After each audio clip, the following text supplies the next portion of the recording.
Hello, my name is Joy Seki. I'm your online therapist and emotional wellness coach. Remember, I help individuals across the globe to experience inner peace and happiness.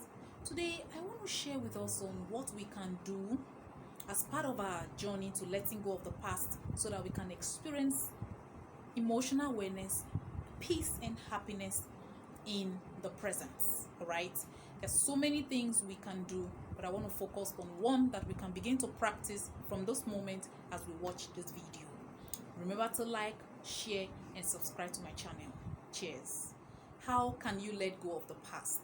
That's what I want to share with us briefly, because I see clinches and I've written part of those clinches, social media posts, blog posts everywhere, telling people let go of the past. The past has passed, let it lie, and all of those beautiful advice from mental health practitioners.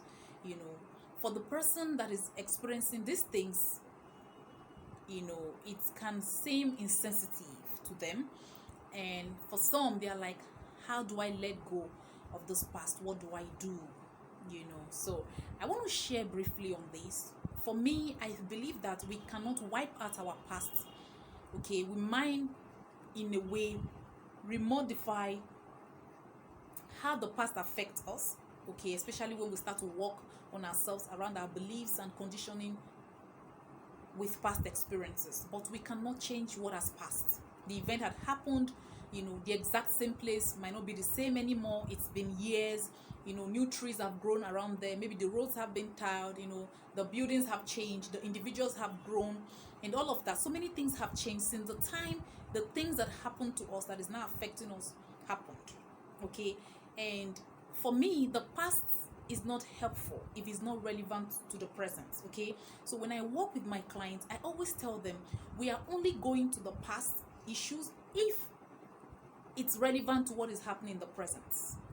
And that's key. It's not every time people tell all their stories detail to detail before they can get help in the present. Some of these stories are unnecessary. As a matter of fact, some of these stories are part of the reasons why you find it to let go of the past. Over time, as you tell the story to A, to B, to C in different places, you become addicted to telling the story. You become addicted to how you feel or what you feel when you are telling these stories. Yes, we get addicted to the sensations, to the emotions that we feel in telling this story. So we get used to always wanting to tell the stories, and many times they are just unnecessary. The people we are even telling are not able to help us. All right, why we shouldn't be silent about what had happened to us, especially when it comes to healing, because shame thrives in silence. The moment we're ready to open up and start to talk, we should talk to the relevant bodies, and we should be careful that we're not getting addicted to what we're feeling by telling the stories. All right, so to let go of the past, we need to be conscious that we are not just focused on the feelings that we're feeling inside about the story. We are actually ready to do the inner work of modifying how we now see ourselves, especially our perspective based on the event that had happened to us. Because what happened is that those events change how we see ourselves and how we see the world. Some people feel unsafe in the world and with themselves because of what had happened to them. The abuses, the mistreatment, created a lot of insecurities around them. All right, and this is affecting how they see their world today. All right, so we can then begin to connect which of those events that happened and how it is relevant to the now. When we're able to connect the dots by dots, sometimes it helps us to begin our healing journey.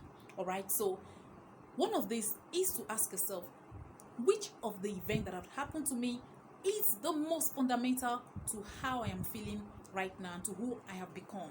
All right, that way you know specifically where you want to start your healing from, where you want to start your journey from. Because if you don't know, everything is jam-packed in your memory and jam-packed in your mind, and you just keep saying the stories and all of that, but you don't really know what to do or what exactly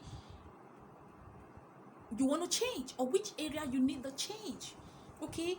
So where is the past affecting you in the present? Is it in your relationships? You find it difficult to connect intimately, and you believe that this is not how you've always been? What happened?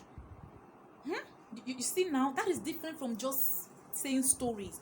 How is the past affecting your present? And ask question also help us to see the ways that the past may have conditioned us to be who we are not. Some people who feel like, oh, this happened to me, that happened to me, but it didn't change me. Nothing happened. I'm still good.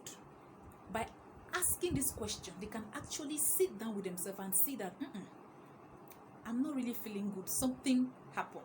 And they can start to seek help. Okay, so I'm asking you now, you can ask yourself, in what ways is the past affecting my present life? Okay, what is it about my present that I feel that is not authentic? That's the word I was looking for. Okay, because our innate self is authenticity. All right, what is it about me right now that I feel is not how it should have been, even though I've been trying to cover up? Okay, and then how does this link to events in my past? Okay, that's one of the ways we can start from. That's one of the ways we also admit that we need help. Because if you feel that whatever happened to you did not change anything about you, it can be difficult for you to seek help. And when you feel that way, you're not able to open your heart even to the help when it arrives. So you yourself must know that you need help in the present, because you feel like something that happened in the past is currently affecting the present. So that's the best way we can let go of the past. All right, once you're able to answer this fundamental question, you have started your healing journey.